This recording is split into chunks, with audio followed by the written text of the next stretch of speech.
بسم الله الرحمن الرحيم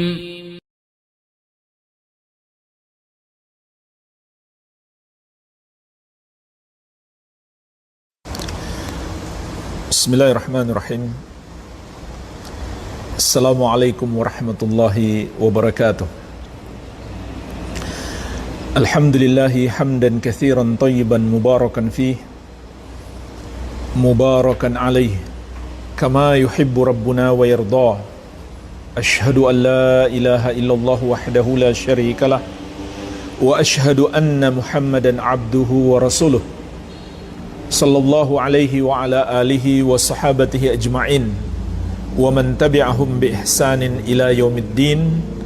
Amma ba'd. Fa ikhwani wa akhwati fillah, kaum muslimin wal muslimat rahimani wa rahimakumullah. Semoga Allah Azza wa Jalla senantiasa mencurahkan rahmatnya kepada kita sekalian. Insyaallah ta'ala kita akan melanjutkan pembahasan tauhid yang kita ringkas dari kitab Al-Mulakhas fi Syarhi Kitab Tauhid li Fadilati Syekh Al-Allamah Profesor Dr. Shalih Al-Fauzan hafizahullah ta'ala. Kita akan memasuki bab yang kedua. Penulis kitab Tauhid Syekhul Islam Al-Mujahidul Mujaddid Al-Imamul Allamah Al-Syekh Muhammad At-Tamimi rahimahullah ta'ala berkata, Babu fadli tauhidi wa ma yukaffiru minadz-dzunub. Bab keutamaan tauhid dan dosa-dosa yang dihapuskan dengan sebab tauhid. Jamaah sekalian, setelah di bab sebelumnya kita telah membahas tentang kewajiban mentauhidkan Allah, bahwa tauhid adalah kewajiban yang paling tinggi dan hak Allah yang paling agung, maka keutamaannya pun adalah yang paling besar. Di antaranya yang akan kita bahas di dalam bab ini insyaallah ta'ala. Kita masuk dalil yang pertama. Wa qaulullahi ta'ala, dan firman Allah subhanahu wa ta'ala, alladzina amanu wa lam yalbisu imanahum bidzulmin. Orang-orang yang beriman dan tidak mencampurkan keimanan mereka dengan kezaliman sedikit pun. Orang-orang yang beriman dan tidak mencampurkan keimanan mereka dengan kezaliman sedikit pun. Ulaika lahumul amnu wa hum muhtadun. Maka mereka itulah yang akan diberikan anugerah nikmat keamanan dan nikmat hidayah. Surat Al-An'am ayat 82. Jemaah sekalian, ada hadis disebutkan juga oleh penulis rahimahullahu ta'ala wa hafizah untuk memahami makna kezaliman di dalam ayat ini. Jadi Allah mengatakan orang-orang yang beriman itu yang tidak mencampurkan keimanan mereka dengan kezaliman sedikit pun. Artinya orang beriman tidak boleh berbuat kezaliman sedikit pun. Tapi apa yang dimaksud kezaliman di sini? Maka dalam hadis yang diriwayatkan Al-Bukhari dan Muslim disebutkan oleh Syekh di catatan kaki, dari sahabat yang mulia Abdullah bin Mas'ud radhiyallahu anhu qala, beliau berkata, lamma nazalat, ketika turun ayat ini, alladzina amanu wa lam yalbisu imanahum bidzulm. Orang-orang yang beriman dan tidak mencampurkan keimanan mereka dengan kezaliman sedikit pun. Jadi Allah menetapkan dalam ayat ini kriteria utama orang yang beriman. Orang beriman itu tidak berbuat zalim sedikit pun. Qulna ya Rasulullah ayyuna la yadhlimu nafsah. Maka kata para sahabat, wahai Rasulullah, siapa di antara kami yang tidak menzalimi dirinya? Artinya setiap kita suka berbuat zalim minimal kepada dirinya sendiri. Kalau begitu ya Rasulullah, tidak ada dong orang beriman, karena kriteria orang beriman tidak berbuat zolim sedikit pun walau terhadap dirinya sendiri. Apa yang dimaksud berbuat zolim terhadap diri sendiri, jemaah sekalian? Maksudnya adalah semua perbuatan dosa. Semua dosa yang kita lakukan hakikatnya kita sedang menzolimi diri kita sendiri. Kan tidak ada manusia yang selamat dari dosa, yang maksum, kecuali para nabi dan rasul. Maka sahabat pun bertanya, ya Rasulullah, kalau begitu nggak ada dong orang beriman, karena kita selalu berbuat zolim minimal kepada diri kita sendiri. Qala, maka Nabi SAW meluruskan pemahaman para sahabat ketika turun ayat ini. Laisa kama taqulun, tidak seperti yang kalian katakan. Perhatikan jemaah sekalian, di sini kita bisa memetik pelajaran mengapa kita harus berpegang teguh dengan pemahaman para sahabat Nabi SAW. Karena Nabi SAW mengajarkan kepada mereka Al-Quran dan cara memahaminya dengan benar. Ketika mereka salah paham, mereka bertanya kepada Nabi SAW dan beliau meluruskan. Maka diantaranya adalah hadis ini. Kata Nabi SAW, bukan seperti yang kalian katakan. Lam yalbisu imanahum bidzulmin bisyirkin. Yang dimaksud tidak mencampurkan keimanan dengan kezaliman sedikit pun adalah kesyirikan, yaitu kezaliman terbesar, syirik. Bukan sekedar zalim berbuat dosa atau menzalimi orang lain, tapi yang dimaksud kezaliman di sini adalah kezaliman terbesar, yaitu syirik. Awalam tasma'u ila qauli Luqman libnihi. Kemudian kata Nabi SAW, tidakkah kalian pernah mendengarkan ucapan Luqman kepada anaknya? Sebagaimana Allah sebutkan di surat Luqman ayat ke-13. Luqman berkata, ya bunayya la tusyrik billahi inna syirka la zulmun azim. Wahai anakku, janganlah engkau mempersekutukan Allah, karena sesungguhnya dosa syirik itu adalah kezaliman yang sangat besar. Jadi jemaah sekalian, ini makna kezaliman yang disebutkan dalam surat Al-An'am ayat 82. Maka dalam ayat ini Allah menjelaskan kepada kita kriteria orang yang beriman itu adalah tidak berbuat zalim sedikit pun, artinya tidak melakukan dosa syirik besar sedikit pun. Kenapa jemaah sekalian? Karena kalau dia berbuat dosa syirik, imannya menjadi batal. Dia bukan lagi orang yang beriman. Dosa syirik adalah pembatal keimanan, penyebab seseorang menjadi kafir, murtad, keluar dari Islam. Oleh karena itu di surat Al-Bayyinah ayat ke-6 Allah Azza wa Jalla menegaskan, innal ladzina kafaru min ahlil kitabi wal musyrikin, sesungguhnya orang-orang kafir dari kalangan ahlul kitab maupun orang-orang musyrik. Setiap orang yang menduakan Allah atau menyembah dan menuhankan selain Allah, atau tidak mau menyembah kepada Allah sama sekali, maka mereka itu adalah orang-orang yang tidak beriman kepada Allah Subhanahu wa ta'ala. Baik, jemaah sekalian, Syekh Al-Allamah Profesor Dr. Shalih Al-Fauzan hafizahullah menyebutkan dalam ayat ini kita bisa memetik 4 pelajaran. Pelajaran yang pertama, fadlu tauhidi wa thamaratuhu fid dunya wal akhirah. Keutamaan tauhid dan buahnya, hasilnya yang akan kita dapatkan di dunia dan di akhirat. Apa keutamaan tauhid jemaah sekalian dalam ayat ini? Ada 2. Ada 2 anugerah yang Allah akan berikan kepada orang yang mentauhidkan Allah, yaitu orang yang membersihkan keimanannya, orang yang mensucikan keimanannya dari segala macam dosa kesyirikan. Itulah yang disebut orang yang bertauhid. Maka Allah akan berikan kepadanya sesuai janji Allah dalam ayat ini 2 kenikmatan. Yang pertama, nikmat keamanan Yang kedua, nikmat hidayah. Dan jemaah sekalian, kalau kita renungkan, inilah dua nikmat terbesar dalam hidup ini. Nikmat keamanan dan nikmat hidayah. Dan nikmat ini jemaah sekalian, sering kita sadari tatkala nikmat itu sudah hilang. Banyak manusia seperti itu.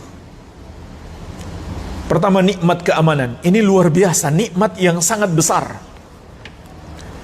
Banyak orang tidak mensyukuri nikmat keamanan yang Allah berikan, sehingga dia tidak jaga dengan baik nikmat keamanan itu.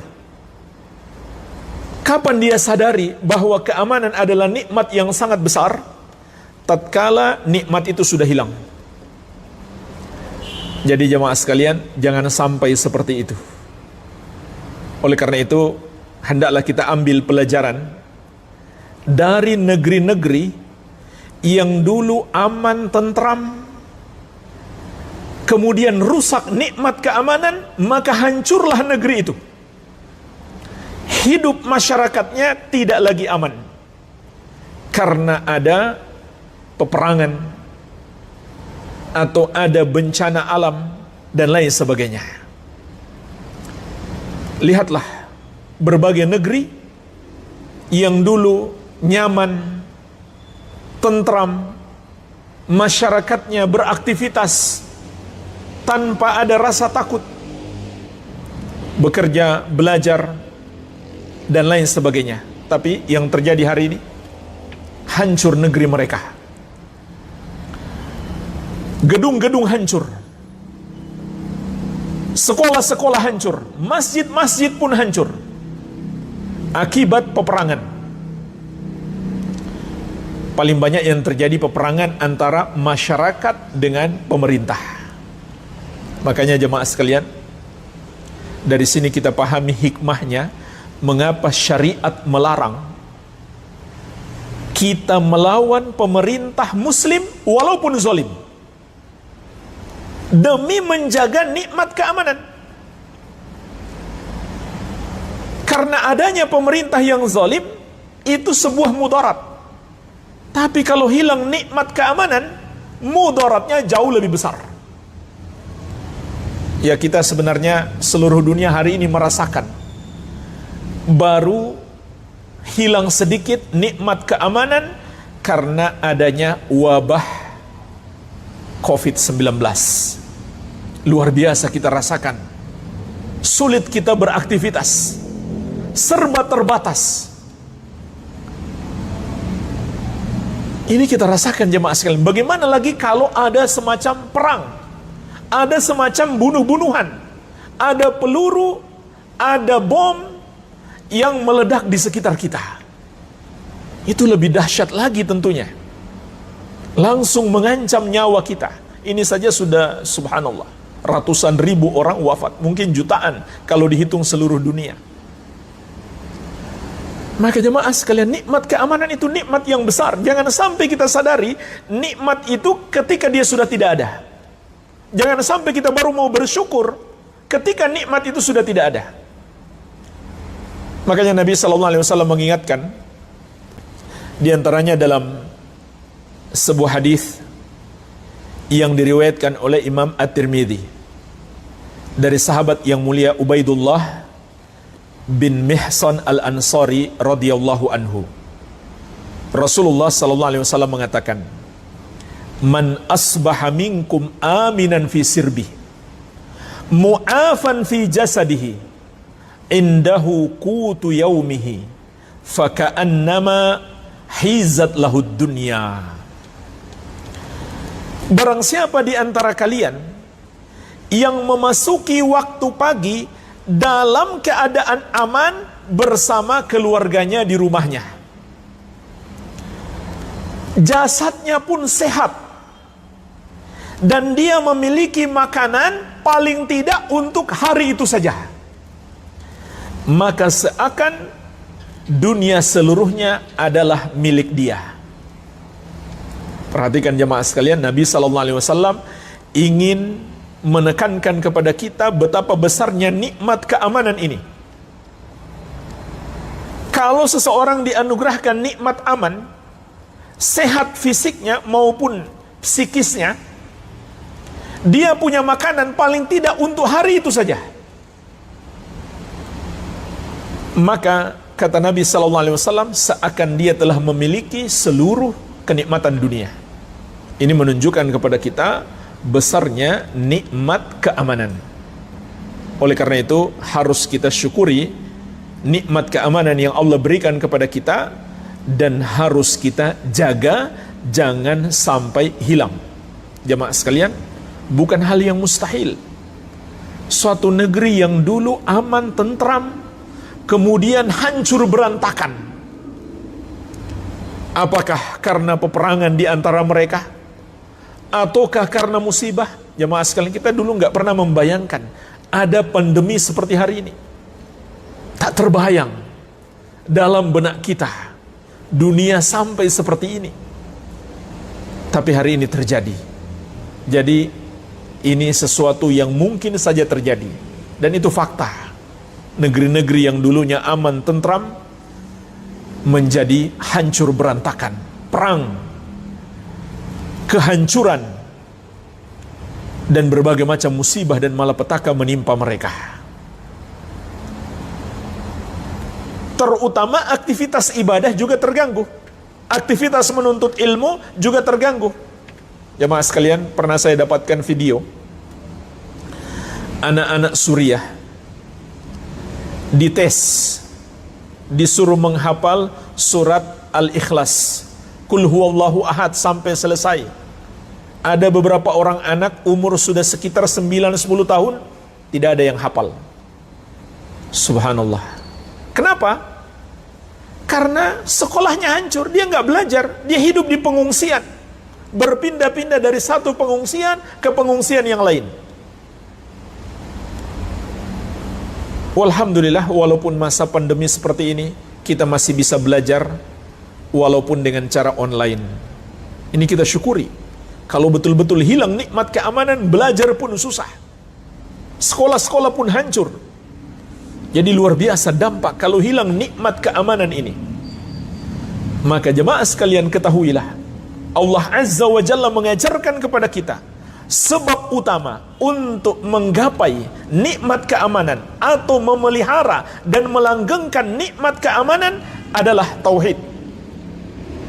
Mentauhidkan Allah, menjauhi dosa syirik, dan memberantas kesyirikan, serta mengajak manusia kepada tauhid. Inilah pelajaran terpenting yang bisa kita petik dari ayat yang mulia ini. Di antara pelajaran yang terpenting yang terkandung dalam ayat ini, bahwa tauhid adalah jaminan keamanan. Tauhid adalah jaminan keamanan. Karena Allah mengatakan, alladzina amanu walam yalbisu imanahum bidzulmin ulaika lahumul amnu. Orang-orang yang beriman dan tidak berbuat dosa syirik sedikit pun, maka mereka itulah yang akan diberikan nikmat keamanan.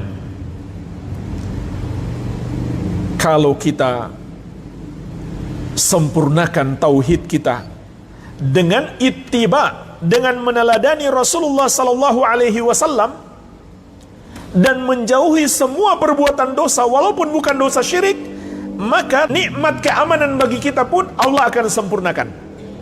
Jadi jemaah sekalian, di sini juga tercabang pelajaran bahwa keamanan bagi kita, baik secara pribadi, keluarga, maupun bangsa dan umat yang besar ini, bergantung pada tauhid kita.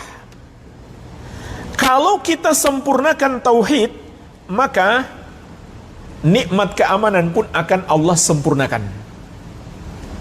Namun kalau kita kurangi tauhid kita, maka nikmat keamanan pun akan berkurang.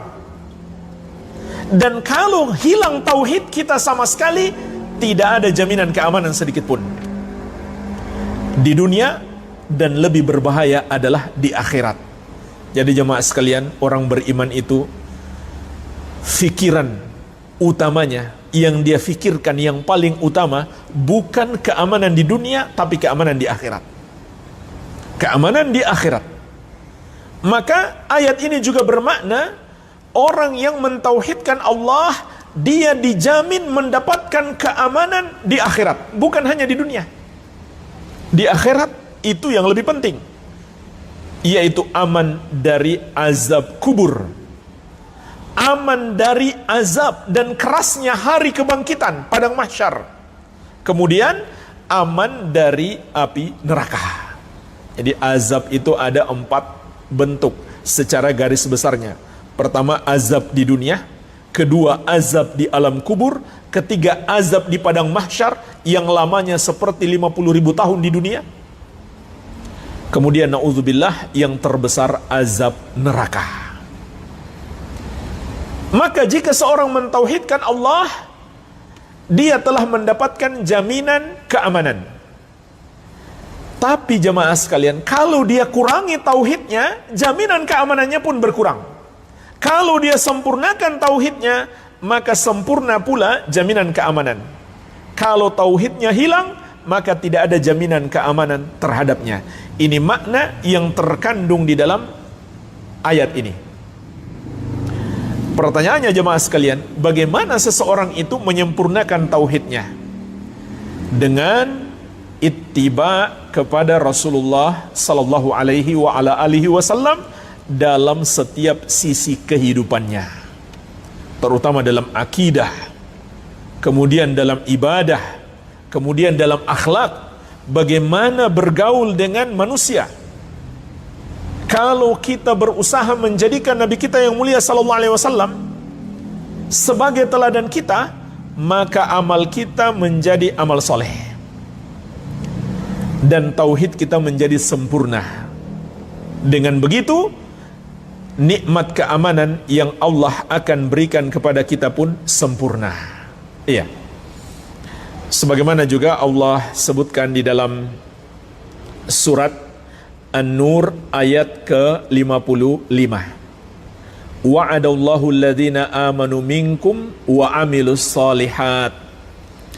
Allah telah berjanji kepada orang-orang yang beriman di antara kalian dan beramal soleh. Orang yang beriman, tadi sudah kita jelaskan, kriteria nomor 1 adalah menjauhi semua dosa yang dapat membatalkan imannya, kesyirikan dan kekufuran. Kriteria keimanan yang paling tinggi adalah tauhid. Kalau tidak punya tauhid, maka bukan orang yang beriman. Kemudian beramal soleh. Apa yang dimaksud dengan amal soleh? Amal soleh itu adalah amalan yang sesuai petunjuk Nabi Muhammad sallallahu alaihi wa ala alihi wasallam. Semua amalan yang bertentangan dengan petunjuk Nabi Muhammad sallallahu alaihi wasallam itu disebut dosa, atau kesesatan, atau penyimpangan, atau kemungkaran. Walaupun manusia menamakan itu adat misalkan, hukum, undang-undang, atau tradisi, atau budi pekerti, terserah mereka mau namakan apa. Kalau bertentangan dengan ajaran Nabi Muhammad SAW, maka itu hukumnya adalah dosa, atau penyimpangan, kesesatan, atau minimal makruh hukumnya. Minimal hukumnya adalah makruh. Iya. Jadi perhatikan ayat yang mulia ini, surat An-Nur ayat ke-55. Allah berjanji kepada orang-orang yang beriman, yang mentauhidkan Allah dan melakukan amal soleh, yaitu mencontoh Nabi sallallahu alaihi wasallam. Apa janji Allah? Ada 3 dalam ayat ini. La yastakhlifannahum fil ard kama stakhlafal ladzina min qablihim. Pertama, Allah benar-benar akan menjadikan mereka berkuasa di muka bumi, sebagaimana Allah telah jadikan orang yang beriman dan beramal soleh sebelum mereka berkuasa.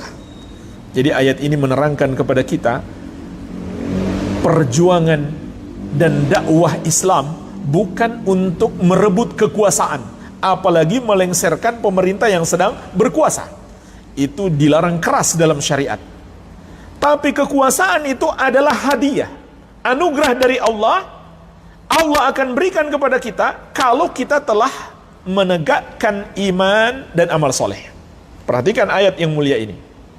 Jadi salah besar kalau kekuasaan dijadikan sebagai tujuan perjuangan, ikut dalam kontes untuk memperebutkan jabatan, atau berusaha melengsarkan pemerintah yang sedang berkuasa, itu justru bertentangan dengan ajaran Islam. Iya. Kemudian janji yang kedua, wala yumakkinanna lahum dinahumul ladzi irtada lahum, dan sungguh benar-benar Allah akan mengokohkan agama mereka yang telah Allah ridhoi untuk mereka, yaitu mereka bisa menegakkan ajaran-ajaran Allah Subhanahu wa ta'ala. Kenapa umat Islam, walaupun mereka mungkin pingin menegakkan ajaran-ajaran Allah, mereka tidak sanggup? Kenapa? Karena mereka tidak mendapatkan pertolongan Allah, sebab mereka belum merealisasikan iman dan amal soleh. Apalagi kalau perjuangan mereka untuk merealisasikan ajaran-ajaran Allah malah bertentangan dengan ajaran Allah itu sendiri. Ini janji yang kedua. Kemudian janji yang ketiga, wala yubaddilannahum min ba'di khaufihim amna, dan sungguh benar-benar Allah akan gantikan rasa takut mereka dengan aman sentosa, dengan nikmat keamanan. Allah hilangkan rasa takut mereka, Allah hilangkan ancaman-ancaman yang membahayakan mereka, diganti dengan nikmat keamanan. Jadi ini ayat lain yang menjelaskan kepada kita mentauhidkan Allah dan meneladani sunnah Nabi SAW adalah kunci utama untuk menggapai nikmat keamanan.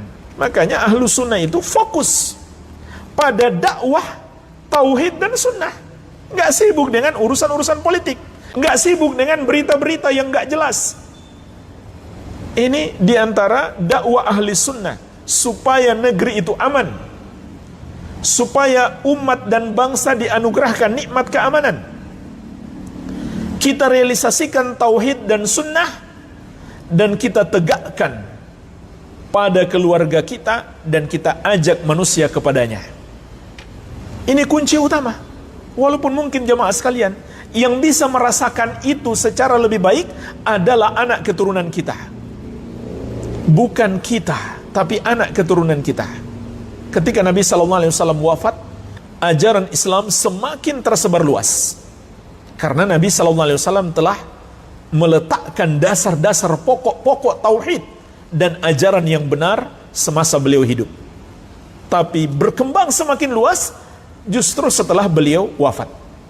Jadi jangan hanya fikirkan bagaimana hidup kita sekarang, tapi fikirkan juga bagaimana masa depan anak keturunan kita. Ini perjuangan yang hakiki, perjuangan untuk menegakkan tauhid dan sunnah. Jangan kita tertipu, disibukkan dengan urusan-urusan politik, urusan-urusan negara yang kita bukan ahlinya di bidang itu. Kita nggak pantas berbicara di bidang itu. Kita bukan ulama, bukan pula pakar dan ahlinya, lalu kita banyak bicara. Ini dilarang dalam syariat jamaah sekalian. Dalam seluruh urusan, serahkan kepada ahlinya. Itu perintah syariat. Kalau setiap orang berbicara, maka akan terjadi berbagai macam kekacauan.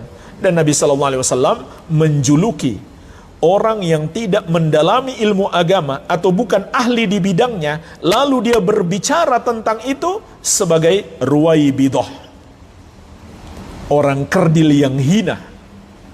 Ruwaibidah, ar-rajulu tafi yatakallamu fi amril amah, orang bodoh berbicara tentang urusan orang banyak. Dan inilah yang terjadi hari ini, gara-gara punya medsos. Asal dapat berita, dia share, komen, dia kasih syarah, kasih ta'liq, dan lain sebagainya. Ini orang-orang yang banyak membuat kerusakan, tapi dia mengira sedang melakukan perbaikan. Kemudian jemaah sekalian perhatikan lanjutan ayat ini. Allah menjelaskan sifat orang-orang yang diberikan nikmat keamanan ini. Ya'budunani la yusyrikuna bi syai'a. Mereka beribadah hanya kepadaku, tidak mempersekutukan aku sedikit pun. Ini sifat utama mereka. Supaya mendapatkan nikmat keamanan adalah mentauhidkan Allah, beribadah kepadanya dan tidak mempersekutukannya dengan sesuatu apapun. Jadi jemaah sekalian, inilah jaminan utama, kunci utama menggapai nikmat keamanan, baik di dunia maupun di akhirat, yaitu mentauhidkan Allah dan ittiba kepada Rasulullah sallallahu alaihi wa ala alihi wasallam. Kemudian nikmat yang kedua, nikmat hidayah. Jadi ayat ini mengajarkan kepada kita di antara keutamaan tauhid adalah hidayah. Allah akan berikan kepada orang yang mentauhidkan Allah. Orang yang mentauhidkan Allah itu sudah hidayah. Dia sudah dapat hidayah. Tapi dengan sebab tauhid itu, dengan sebab usahanya mempelajari tauhid, mengenal kesyirikan, dan dia jauhi semua kesyirikan, maka hidayah Allah akan tambahkan. Dan juga makna hidayah di sini adalah istiqomah. Istiqomah itu bagian penting dari hidayah. Karena bisa saja ada orang hari ini dapat hidayah, besok tersesat. Maka Allah kabarkan kepada kita dalam ayat ini, kunci utama supaya istiqomah adalah tauhid. Kunci nomor 1. Agar kita kokoh, kuat di jalan Allah, walaupun badai menerpa, walaupun berbagai macam syubhat dan godaan syahwat menyerang kita. Tapi kalau kita benar-benar mentauhidkan Allah, maka Allah akan berikan kepada kita hidayah. Jadi hidayah di sini maknanya tambahan hidayah, dan juga maknanya istiqamah, dan juga maknanya hidayah kepada ilmu dan amal. Dengan sebab seseorang itu mentauhidkan Allah, maka Allah berikan hidayah kepadanya untuk menuntut ilmu dan memahaminya, menghafalnya dengan baik. Kemudian Allah berikan hidayah untuk mengamalkannya. Karena betapa banyak orang tahu ilmunya tapi dia tidak amalkan. Karena hidayah yang Allah berikan kepadanya tidak sempurna. Kenapa? Dia tidak menyempurnakan tauhidnya. Jadi semakin sempurna tauhid kita, maka semakin besar pula curahan hidayah yang Allah berikan kepada kita. Dan di dalam ayat ini juga terkandung pelajaran, tercabang dari pelajaran yang pertama ini, bahwa jika kita semacam malas ibadah atau tidak mengamalkan ilmu yang sudah kita ketahui, atau berbuat maksiat, maka jemaah sekalian, nomor 1 yang harus kita evaluasi pada diri kita adalah tauhid kita. Ini nomor 1. Dan juga jemaah sekalian, kenapa tauhid kunci utama mendapatkan hidayah? Karena tauhid adalah benteng terkuat untuk menghadapi gangguan dan godaan setan. Dan setan tahu itu. Subhanallah. Setan tahu jemaah sekalian. Sebagaimana Allah sebutkan di surat Shad ayat 82-83 tentang sumpah setan. Qala fa bi izzatika la ughwiyannahum ajma'in illa ibadaka minhumul mukhlasin. Setan mengatakan, demi kemuliaan wahai Rabbku, saya akan menyesatkan mereka semuanya kecuali hamba-hambamu yang ikhlas. Siapa yang dimaksud hamba yang ikhlas? Hamba yang ikhlas itu adalah yang memurnikan ibadahnya hanya untuk Allah semata dan menjauhi semua bentuk kesyirikan, baik syirik besar maupun syirik kecil. Maka tauhid itu adalah sebab terbesar hamba mendapatkan pertolongan Allah Subhanahu wa taala. Itulah sebabnya jemaah sekalian, kata Imam Ibnul Qayyim rahimahullah, kalau kita amati doa-doa untuk menghadapi kesulitan adalah doa-doa yang mengandung tauhid. Doa-doa untuk menghadapi kesulitan adalah doa-doa yang mengandung tauhid. Di antaranya doa Nabi Yunus alaihi salam, yang kata Nabi Muhammad sallallahu alaihi wasallam, siapa membaca doa itu pasti Allah kabulkan. La ilaha illa anta subhanaka inni kuntu minadz zalimin. Ini doa tauhid. La ilaha illa anta, tidak ada yang berhak disembah kecuali engkau. Subhanak, maha suci engkau. Maksudnya engkau tidak pantas dipersekutukan. Kemudian yang ketiga baru tobat. Inni kuntu minadz zalimin. Ini pernyataan untuk tobat. Jemaah sekalian, kata para ulama, ayat ini menunjukkan 3 kunci utama agar lepas dari semua masalah.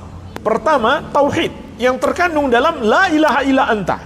Yang kedua, melepaskan diri dari semua bentuk kesyirikan. Subhanak, maha suci engkau. Yang ketiga, taubat dari semua dosa.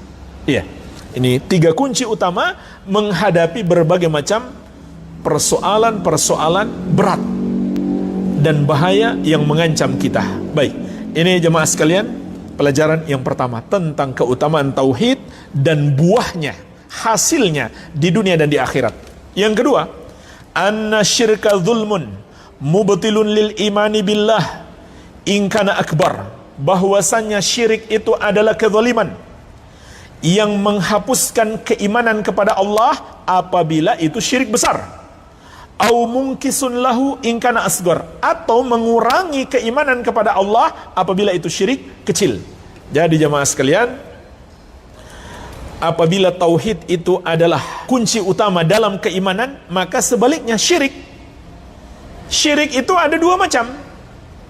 Yang pertama, pembatal keimanan, yaitu syirik besar. Jadi kalau seorang yang tadinya beriman lalu dia melakukan syirik besar, imannya batal, imannya hilang, walaupun di KTP-nya masih tertulis beragama Islam. Kemudian syirik yang kedua, yang mengurangi keimanan, dia masih beriman tapi imannya kurang, yaitu syirik kecil.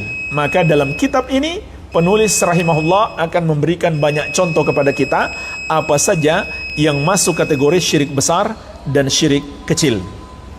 Pelajaran yang ketiga, anna syirka la yughfar, bahwasannya syirik itu tidak akan diampuni. Karena kata Allah, orang yang mentauhidkan Allah, dia akan diberikan nikmat keamanan. Berarti kalau dia berbuat syirik, tidak ada nikmat keamanan baginya. Artinya dosanya nggak akan diampuni, dia pasti diazab, na'udzubillah. Jadi jemaah sekalian, nikmat keamanan kita di akhirat bergantung kepada tauhid kita. Kalau tauhid kita sempurna, nikmat keamanan pun sempurna. Kalau tauhid kita tidak sempurna, nikmat keamanan juga tidak sempurna. Nah, apa arti tidak sempurna jemaah sekalian? Artinya dia masih terancam diazab. Tapi karena dia punya tauhid, andai dia diazab, azabnya tidak kekal. Azabnya tidak kekal. Namun kalau dia tidak punya tauhid sama sekali, maka dia tidak akan pernah keluar dari azab, na'udzubillah. Pelajaran yang keempat, yang terakhir, anna syirka yusabbibul khawfa fid dunya wal akhirah, bahwasannya syirik itu menyebabkan rasa takut di dunia dan di akhirat. Ini kebalikan. Apabila Allah mengatakan tauhid kunci keamanan, maka sebaliknya syirik sebab ketakutan. Dan ketakutan itu bisa berbagai macam, bisa bermacam-macam sebabnya, termasuk yang kita hadapi di hari-hari ini, yaitu wabah COVID-19 atau bahaya-bahaya apapun. Maka ketahuilah sebab utamanya karena di tengah-tengah manusia ada orang-orang yang berbuat dosa kesyirikan dan kekufuran. Iya. Dan bahaya yang paling besar tentunya di akhirat kelak, pelaku dosa syirik tidak akan diampuni dosanya, dan na'udzubillah, dia pasti masuk neraka, kekal di dalamnya untuk selama-lamanya. Walhamdulillah, semoga apa yang kita pelajari bermanfaat. Wabillahi taufik, walhamdulillahi rabbil alamin. Wassalamualaikum warahmatullahi wabarakatuh.